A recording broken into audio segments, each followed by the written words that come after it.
Hello and welcome to another episode of In the Mix presented by CrossBones MMA Radio. I'll be your host, John Galloway, and today, as we look at the world of combat sports, I'll be joined by my guest, Blaine Shutt. Blaine, John Galloway, CrossBones MMA, how's it going today? It's going great. How are you? I'm doing great, thanks for asking. So, Blaine, you're going to be fighting for World Cagefighting Championship coming up in Lancaster, Pennsylvania on December 6th. How did that fight come about for you? It came about Helen, who is a great matchmaker that I met previously with another promotion, hitting me up. She recently seen that I've been looking for some fights and I'm having some trouble getting fights at 125. And she has been working really hard on getting me a match, and she finally came out with a good one. Awesome. Now, you're coming into this card, and you're going to be 1-1 as in your fight history here. You had the one loss with the Cage Fury. What's it like going with different organizations for each of your fights? Does it give you a good perspective on what different shows and different organizations offer? Is it unsettling not knowing what to expect? How's this experience been for you so far? I've fought for similar promotions a couple times when I was an amateur, but I've also fought at a bunch of different ones at the same time. So it's nothing I wasn't really used to. I was used to kind of jumping promotion to promotion for fights. Cage Fury is one of the top promotions, especially on the Eastern Coast, let alone in PA. And I like that venue very, very much. Like everybody there. And I also have tried to fight with WCC before, but I guess the show got canceled or something like that. So this will be my first time with them actually. But from what I hear, they're a good promotion as well. So I'm looking forward to seeing the venue and how it all gets set up, and another great fight. Excellent. Now, tell me about your fighting history, your fighting background. How did you get started with MMA? Well, to be honest, I never actually saw myself doing MMA growing up. I always thought I was going to be wrestling for the Olympics eventually after college or something like that. I did a year at the University of Pittsburgh at Johnstown, a powerhouse Division II wrestling school, and kind of had a bit of a falling out. I mean, I had a great season there, which I ended up finishing, but ended up realizing school wasn't for me. I was doing okay, but I kind of let a female get to me that I was with for a while, and things just weren't going my way, so I decided I should just take a step back before I spend some more money on something I wasn't fully committed to. Sure. And came back home. I started working at the post office with my father, and I ended up meeting my first manager, Logan Holstein, and he got me into training at Holstein Athletics, which is actually where my dear friend Dustin Pegg started out at. And from there, I just kick-started my career. I fell in love with it, and I realized that that's what I wanted to do. And I ended up having my actual first amateur fight out in Johnstown, where I left college not knowing what I was going to do with my future. Nice. It's a good story of things going full circle there.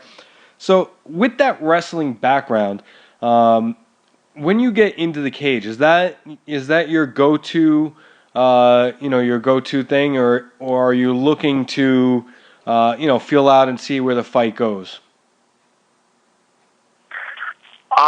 Wrestling is definitely my main strength, but I sure don't want to limit myself to having one major style.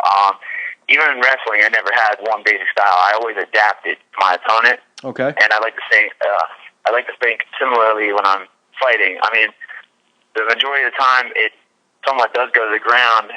Hence, all of my. I mean, I think I was had 11 fights as an amateur, and I only went past the second round once, and I had all finishes and TKOs. So I've shown that I can stand up and bang, and I've shown that I can take down and submit people. Yeah, you got a couple of nice submissions here going on your record. What part of the grappling? Is it just come easy for you? Is it just something that you have a comfortableness because of your wrestling background? What kind of, what led to the, I don't want to say the ease at which you're able to get submissions, but how easily you make it look. Jiu-jitsu, which a lot of people don't know, I've actually done for quite a while.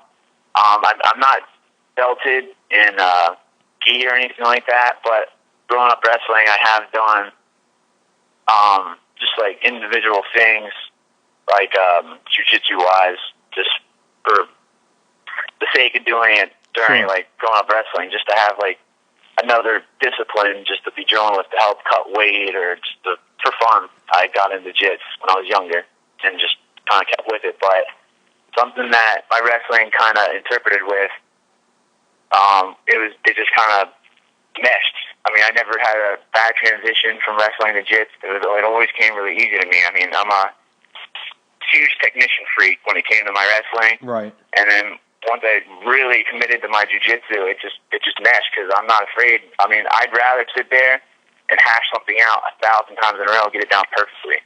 And it's just the mentality I have. And, with that mentality, do you feel that the other aspects of mixed martial arts, your stand-up, your boxing, your kickboxing, are those coming along so that all your skills are promoting and growing at the same rate, or are you definitely stronger in some areas over the others? I used to be. I used to be definitely a lot more strong-handed in my jits and wrestling until I made a gym change to Gracie 717 and started doing my stand-up kickboxing and Muay Thai with Zach Kelly. He was also on the card as an amateur, but he is one amazing stand-up fighter. He's a great kickboxer, great coach, great mentor for me, critiquing my style, my stand-up, my movement, how I throw things, how I'm setting things up, combinations, and just the mental attitude I need to just open up and throw my hands whenever I get bombarded or something in rush, because the typical wrestling mentality would kick in, right? And you think, oh crap, I just got hit really hard, I need to shoot. He's breaking that thought in my head, so now I'm just covering up and I'm just circling out and I'm throwing my hands back instead of covering up and shooting. So I would say my stand-up has definitely become actually one of my very, very strong points, especially with my Muay Thai, throwing knees, tying up. I'm comfortable now, just throwing my hands, so there's no real hard issue thanks to Zach Kelly. Nice.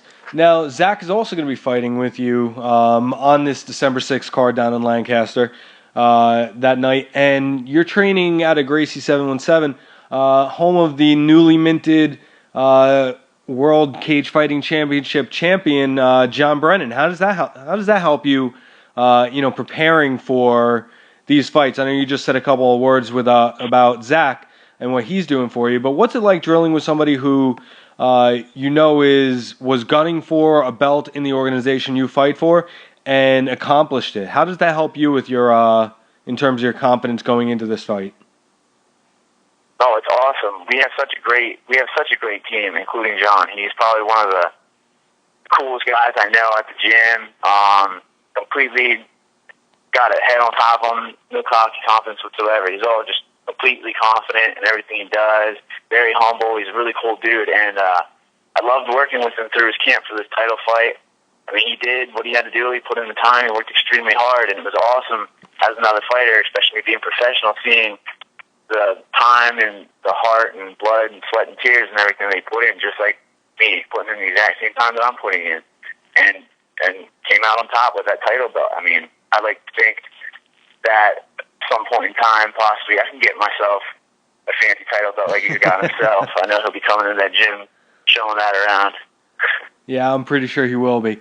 Now, you're going to be fighting this as a pro fight. Other fighters on the card, including Zach there, fighting as amateurs. Tell me about the difference when you're training. When you're in the gym and you're sparring, are they sparring, with full contact, headshots? Are they sparring with you as under professional rules, or are you sparring with them under amateur rules? There's no special treatment there. We all get treated like we're pros, and I love that. So nobody's getting any special treatment. So if I'm throwing head kicks and people throwing head kicks at me, it's all 100% mutual. We're all learning how. Because everybody in that gym is there to fight to become a professional fighter. Everybody's in that gym to become a professional fighter and possibly making that big dream of getting to the UFC. So everybody's going to train to be a professional fighter.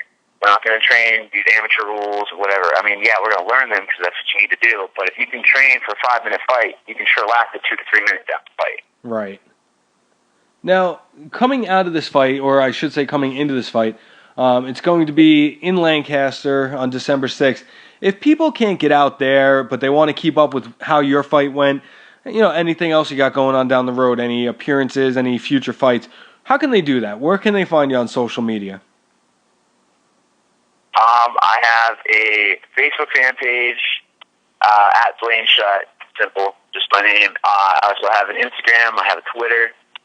I even have a Snapchat. Hey, it's all the same situation. It's all Blaine Shutt. There's no space or anything like that. Just BLAINESHUTT. All right. Well, that's going to wrap up another episode of In the Mix presented by CrossBones MMA Radio. I'd like to extend a big thank you to today's guests for joining us. For Blaine Shutt, this is John Galloway, and we are tapping out.